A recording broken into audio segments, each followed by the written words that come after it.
2000 سال پیچھے چلے جائیں، فرعون دنیا کا واحد انسان ہے جس نے کہا انا ربکم الاعلی، میں سب سے بڑا رب ہوں، اور اپنے آپ کے رب ہونے کا دعویٰ انسانوں میں صرف فرعون کا ہے۔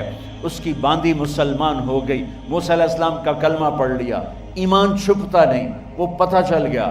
فرعون نے اس کو پکڑوایا، اس کی 2 بچیاں، ایک دودھ پیتی ایک ساتھ چلتی، اور اس نے اپنے دربار میں کڑاہ میں تیل ڈلوایا، نیچے آگ لگوائی، تیل ابلنے لگا۔ جب وہ پوری طاقت سے ابلنے لگا تو اس نے فرعون نے اس عورت سے، اس باندی سے کہا یہ آگ تیرے سامنے ہے، جلتا ہوا تیل، موسیٰ کے رب کو مانے گی تو پہلے تیری بچیوں کو جلاؤں گا پھر تجھے جلاؤں گا، اور اگر مجھے رب مانے گی تو تیرے گھر کو سونے چاندی سے بنا دوں گا، تیرے گھر کو سونے چاندی سے بھر دوں گا۔ اللہ کا پا لینا یہ میری آپ سب کی معراج ہے، اور اللہ کو کھو دینا میرے آپ سب کے لیے ہلاکت اور تباہی ہے۔ سنو سنو اس نے کیا کہا، کیا کہا۔ اللہ نے اپنی محبت کو ماں سے تشبیہ دی ہے، باپ سے نہیں دی، اور چھوٹا بچہ زیادہ ممتا کو لیتا ہے۔ وہ کہنے لگی فرعون یہ تو میری 2 ہیں، میری 100 ہوتی تو اللہ کے نام پہ آج میں قربان کر دیتی۔ فَقْضِ مَا أَنْتَ قَاضٍ، کر جو تجھے کرنا ہے۔ تو پاگل ہو گیا، غصے میں کہنے لگا اس کی بڑی بیٹی کو ڈال دو۔ تو انہوں نے اس کو یوں ٹانگوں سے پکڑا اور وہ چیختی چلاتی ہوئی تھی۔ ماں کا ایک بول اس کی جان بچا سکتا تھا، اور پھر گھر جا کے توبہ کر لیتی اور کہتی اللہ مجھے معاف کر دے، میں نے کلمہ کفر کہا۔ اس کو ٹانگوں سے پکڑا ہوا ہے، اس کے ہاتھ نیچے جھول رہے ہیں، اور وہ اماں بھی کہہ رہی کہ مجھے بچا لو۔ ماں نے اپنی آنکھوں سے بچی کو تیل میں یوں ڈوبتے دیکھا، اور پھر وہ ابھری جیسے مچھلی تلنے کے لیے، جس میں مچھلی تلی جاتی تو باہر آ جاتی، اوپر آ جاتی، تو وہ ایسے بلبلے اٹھ رہے تھے۔ وہ ایک ہی لمحے میں اس کی تو جان گئی، ایک آنسو کا قطرہ اس نے نہیں نکلنے دیا اپنی آنکھوں سے، اور اپنے دل کو جب مضبوط کیا تو میرے رب کی غیرت، میرے رب کی رحمت محبت حرکت میں آئی۔ اللہ نے ماں کی آنکھوں سے پردہ ہٹا دیا، اور ماں نے اپنی بیٹی کی روح کو نکلتے دیکھا، اور وہ کہہ رہی ہے اصبری یا فإن لك من الأجر كذا وكذا، ماں جی ڈرنا نہیں، صبر کرو، جنت تیار ہے، جنت تیار ہے۔ وشرو، معصوم بچی کو تو پتہ بھی نہیں تھا کہ کیا ہونے والا ہے، اس کو پکڑ کے یوں ڈالا، اس کی تو آہ بھی نہ نکلی، اور وہ مچھلی کی طرح تلی گئی۔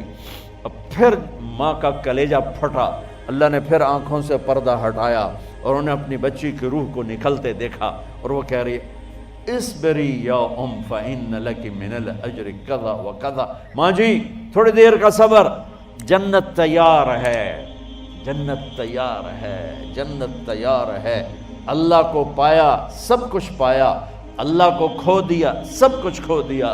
جب اس کو پکڑ کے لے جانے لگے، اس نے فرعون کو دیکھا، فرعون اس کی آنکھوں میں آنکھیں نہیں ڈال سکا، نظریں نیچے ہو گئی اس کی۔ کہنے لگی میری ایک بات مانو گے، میری ایک خواہش پوری کرو گے؟ فرعون نے پوچھا کیا؟ کہ جب میں بھی جل جاؤں تو میری اور میری بچیوں کی ہڈیوں کو اکٹھے دفن کرنا، باہر پھینک نہ دینا، دفنا دینا۔ فرعون نے کہا تمہاری یہ خواہش پوری کی جائے۔ انہوں نے کہا پہ پیچھے ہٹ جاؤ، میں نے اللہ کو جان دینی ہے، مجھے دھکا دینے کی ضرورت نہیں ہے، میں اپنے اللہ سے ملنے جا رہی ہوں۔ سبحان اللہ، جب اللہ مطلوب ہوتا ہے تو موت محبوب بن جاتی، جب اللہ کی نافرمانی ہوتی ہے تو موت سے نفرت ہو جاتی ہے، مرنا عذاب نظر آتا ہے۔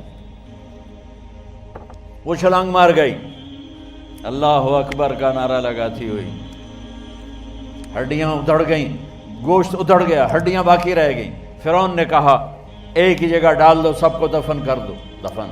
2000 سال کے بعد بچوں بچیوں، 2000 سال کے بعد موسیٰ علیہ السلام کے 2000 سال کے بعد جناب رسول اللہ صلی اللہ علیہ وسلم دنیا میں تشریف لائے۔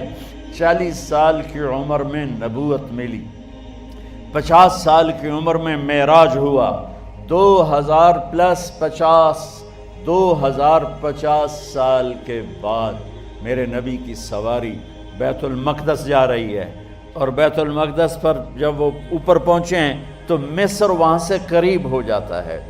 جب وہ اترنے لگے تو میرے نبی نے کہا جبریل جنت کی خوشبو آ رہی ہے، جبریل جنت کی خوشبو آ رہی ہے۔ کہاں سے آ رہی ہے؟ ابھی تو جنت اوپر ہے، ابھی تو اوپر جانا ہے، تو یہ زمین سے جنت کی خوشبو کیا آ رہی ہے؟ تو جبریل نے عرض کی یا رسول اللہ، فرعون کی ایک باندی تھی جو اللہ سے سودا کر گئی جان کا اور اپنی بچیوں کا، اس کی بچیوں کی ہڈیوں کو جہاں دفن کیا گیا ہے، یہ خوشبو جس دن انہیں دفن کیا تھا اس دن سے لے کر آج تک یہ خوشبو آ رہی ہے اور یہ قیامت تک آتی رہے گی۔ اللہ اپنے نام پہ قربان ہونے والوں کی یوں قیمت لگاتا ہے، پہلے اپنی منزل طے کرو، پہلے اپنی منزل طے کرو، پہلے اپنی منزل طے کرو کہ مجھے اپنی زندگی کی سے لینا کیا ہے۔ مجھے اللہ کو پانا ہے، مجھے اللہ کو پانا ہے۔ میں نے اللہ کی قسم، اگر اللہ راضی ہے تو پھر موت سے بڑھ کر کوئی تحفہ نہیں، اس سے بڑھ کر کوئی خوبصورت پیغام نہیں، اور اگر اللہ ناراض ہے تو موت سے خوفناک کوئی پیغام نہیں۔